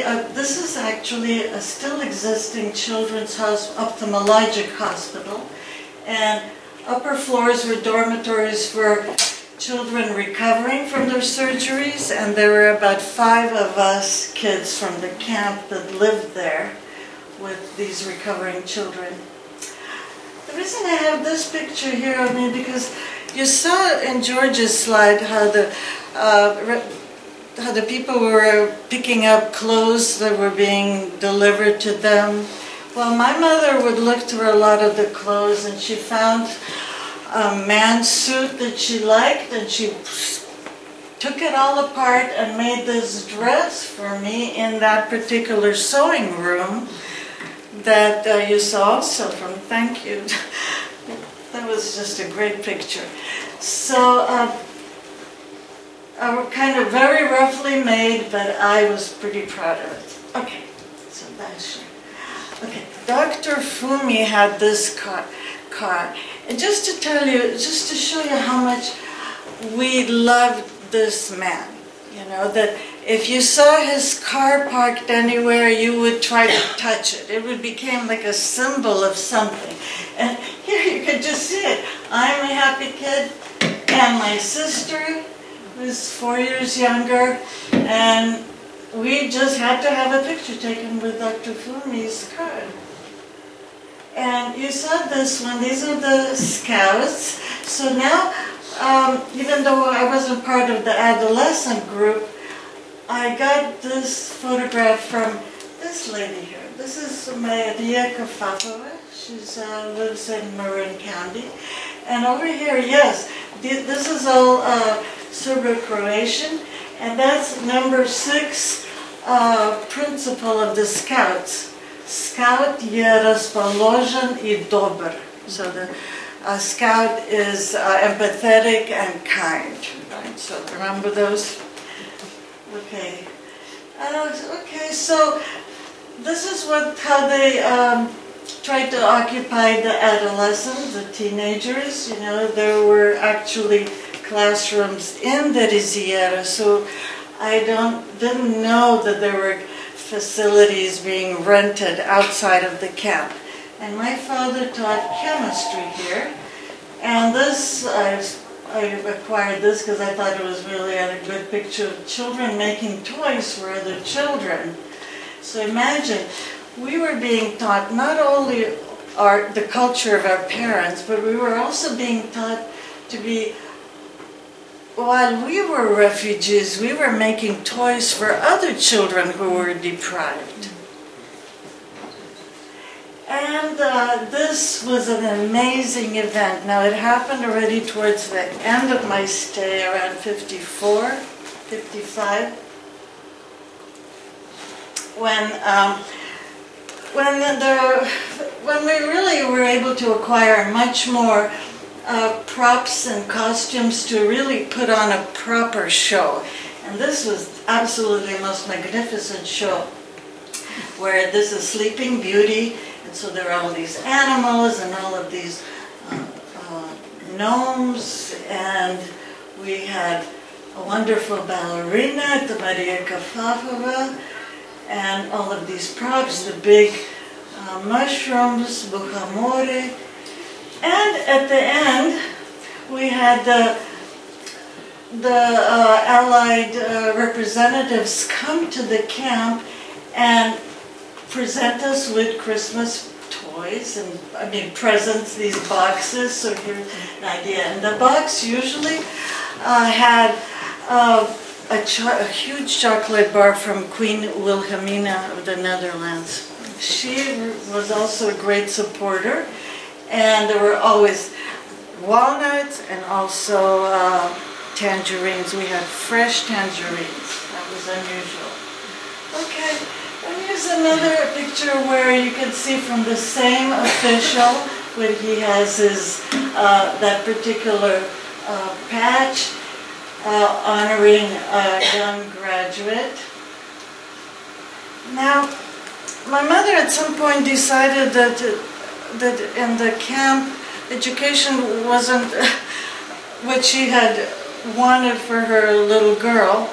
And so, luckily, at the same time, she got employed outside of the camp to take care of a paraplegic woman, a Jewish woman, Margherita Bortolotti, who was one of the children that were experimented upon by the Nazis. So she, when the war was over and she luckily survived, she actually could not walk and she needed assistance, and my mother was hired. And because of that, my mother now had money. She had lira, and she put me into the school. Now, the camp if you walked away from the Riziera, you were on a hill called Servola, and this is the school, Servola. That's our teacher. We're all first graders. And I am over here, this poor little refugee girl, and I want to show you something. The uniform was black, right? Little black little robe. And if you are interested to come and just to take a look at the craftsmanship of this thing, it was very roughly done, very, very rough, little patches here and there, whatever the refugees could find, really large snaps, but my mother had to make me look like everybody else so that I wouldn't feel out of it. Did you hear that? Okay, back to the microphone. And now, a few years later, I'm now older, and this is the official photograph that the school took. And I remember when I was saying goodbye to Signora Bibianchi, she said, "You will never forget Italian, will you?" And I said, "Never." Io non parlo più. And then, I thought you might like to see my grades, but I won't show you. This is my report card, but the inside, it doesn't look very good. I have a lot of 7s. Okay, their system is from 5 to 10. A lot of 7s. I did not study well. I didn't speak Italian very well, but I liked going to school. It was fun. Okay, this is how crowded we could get in the kabinka. Okay, so so here, just for you to get a feeling for the dimensions. Okay.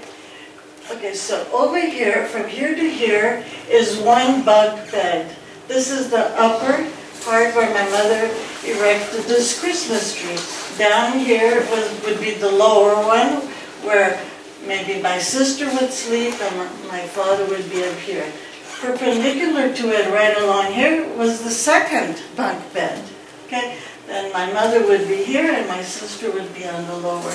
And then we'd have a little room for a table.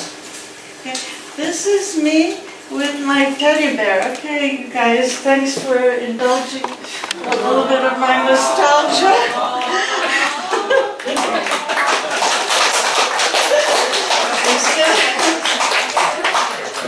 Okay, so there we go. Oh, my mother and my father.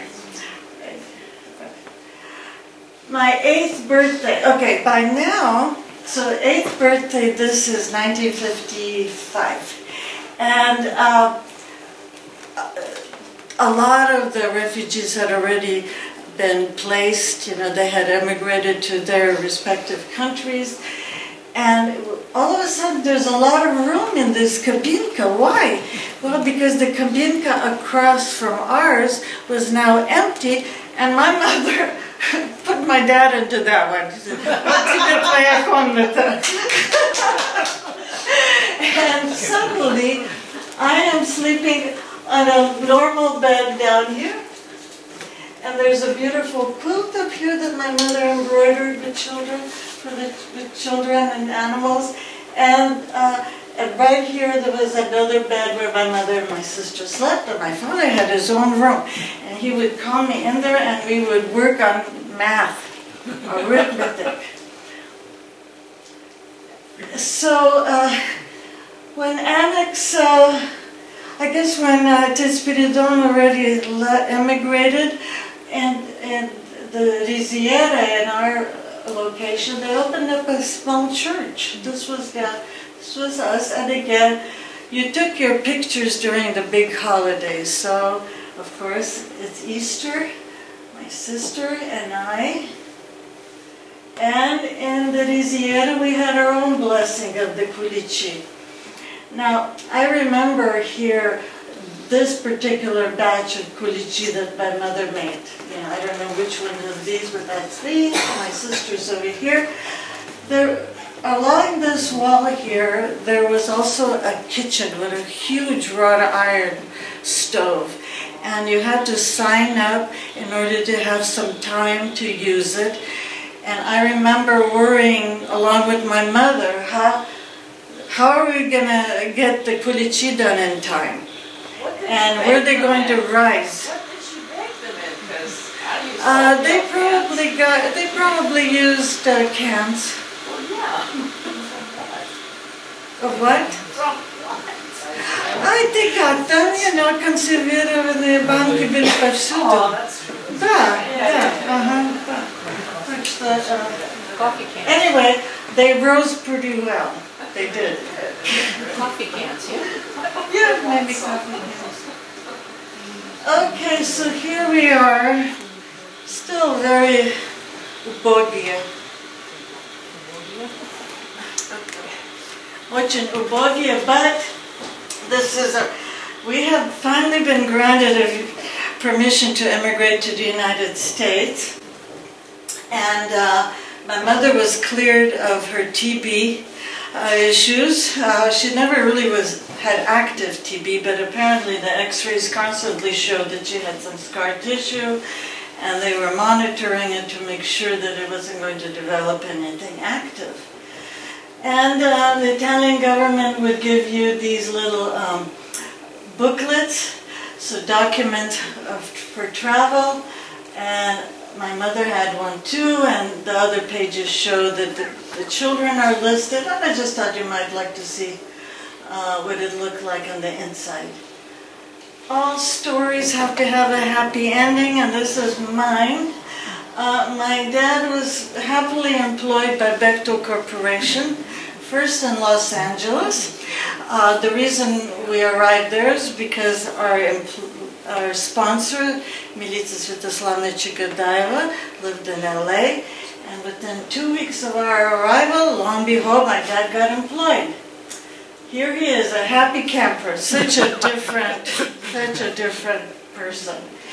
And many years later, my mom, being very active in the Palo Alto church, these are her girlfriends, all members of the Sestrichество. This is my mother, and this is Nina Budkova. This is George's mother. They were all good friends, and this is George's brother, Nick. So, yes, we did survive, but what this story fails to say enough about what actually was passed down to us during those times of hardship and chaos and disease.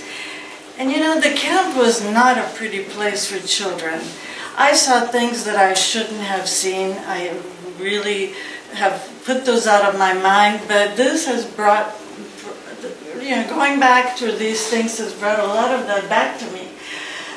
But anyway, as you can see, usually you put what you don't like behind you, don't think about it, but important things are something like this.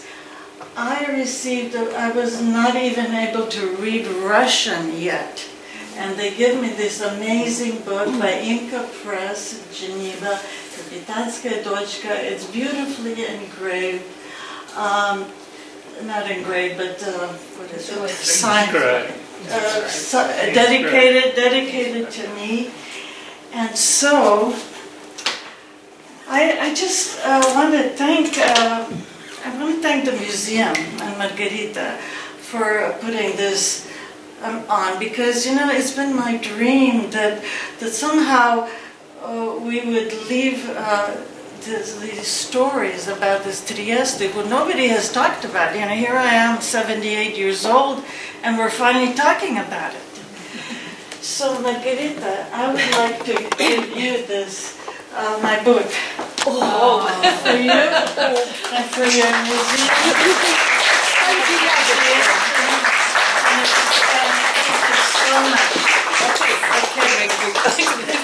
So, and we've talked a lot. I know you're tired, but I do want to leave you with two things. So this is the catalog from the exhibit that the Museum of Trieste put together after their exhibit. And the prologue to this catalog was written by the man that did a lot of work. His name was Maurizio Lober. And he talks an awful lot about the importance of photographs.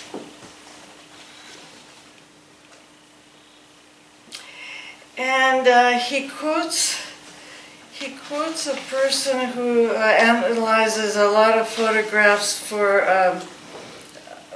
archival use.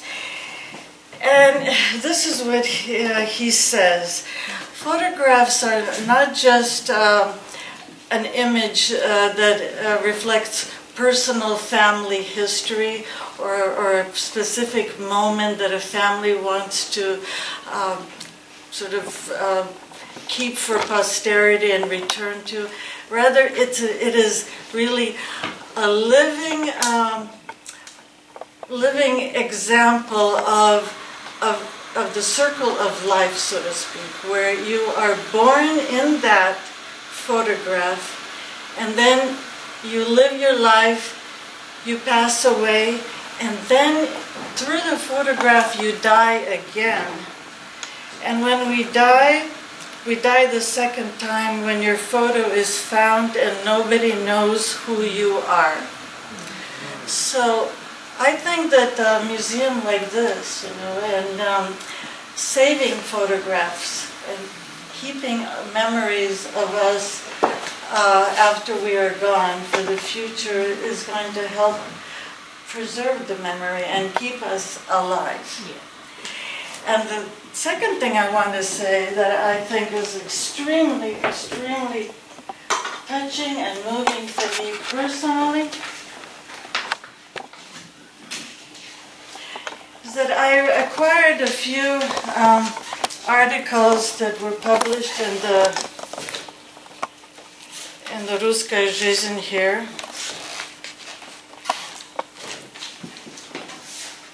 Here it is. Okay, so these are just copies of the Ruskaya Жизнь 1951. Yeah, they're all 1951. So 1951 was the hardest year for refugees in Trieste. And that was also, so these people are writing about having received letters from people who live in Trieste here in the United States, or articles written about what our life was like, and then the editors chose to print them. One of them, «Тяжелая жизнь 2800 русских в лагере Опичино в Триесте». That's one of them.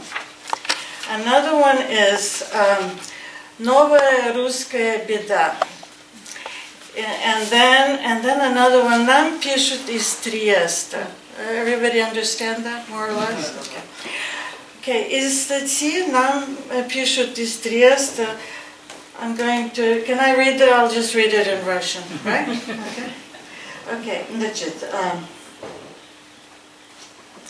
Во время этих событий был у нас владыка Ян Шанхайский. Он приезжал из Парижа. Удивительный человек, восклицательный знак. Весь он живет в духе, и дух живет в нем. Служил он все время, всю неделю в одном лагере и другом. That means Riziera и Annex. Он обходил все кабинки, молился со всеми и для каждого находил слово утешения и ласки. Just really touches me an awful lot. I was too little to know him. I didn't meet him until I became a student at the Skarbyachinsky Sabor. But this is what a man does, you know. Anyway, так что он уехал обратно в Париж, и из Парижа хлопотал все время о нас и о многих других. Так что спасибо, Маргарита, мы много долго говорили.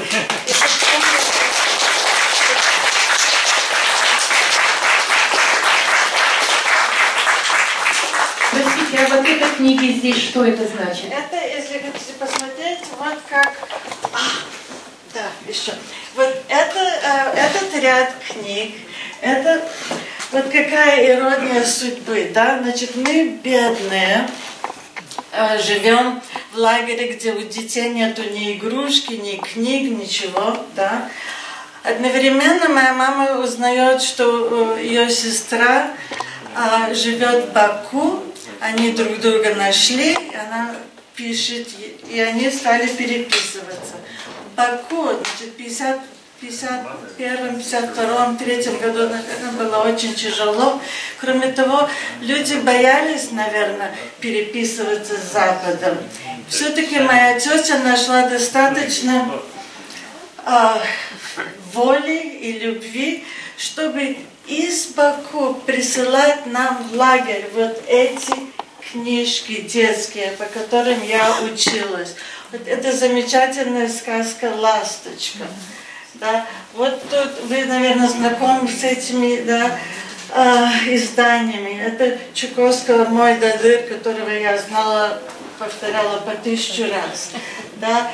И, конечно, попалась мне в руки эта изумительная книжонка, да, Пушкина сказка о мертвой царевне. Так что этот ряд книг, который на русском языке, я когда в 9 лет, выезжая из лагеря, я только умела писать свое имя по-русски. И потом я поступила в приходскую гимназию, где я научилась действительно читать и писать. А с этой стороны тут у меня книги из итальянской школы. В лагерь попадали такие журналы, советские попадали каким-то образом. И, конечно, детей в итальянской школе с 6 лет уже учили, да, трудиться. И вот это рукоделие, которое осталось от нас с 1955 года, это моя вышивка. Это круг-ободок, да, который из Триеста до сих пор остался. Да, и так что, если хотите, посмотрите. И на что моя мама должна была собирать деньги, чтобы мне купить эти книги. И вот такие пеналы, которые очень были популярны, я должна была иметь самый модный пенал, который сейчас уже разваливается. В общем, вот так, маленькие детали, окей?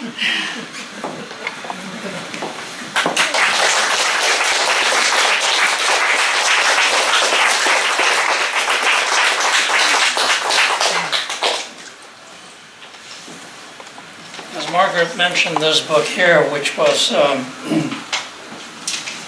companion book to the exhibit in the Riziera, you can get a free PDF copy of this book if you go to website Project Ancestry and go to the San Saba camps. You'll find this available there for you. The only place you can buy this book now is at the rice mill. You can't buy it anywhere else. So there's only 500 copies printed. So if you want a copy of this, free, go to Project Ancestry and you'll find it there. You can download it.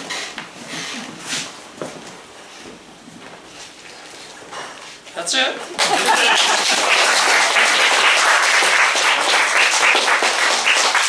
I wonder, I have been here. I decided that it is longest ever Friends of Museum presentations.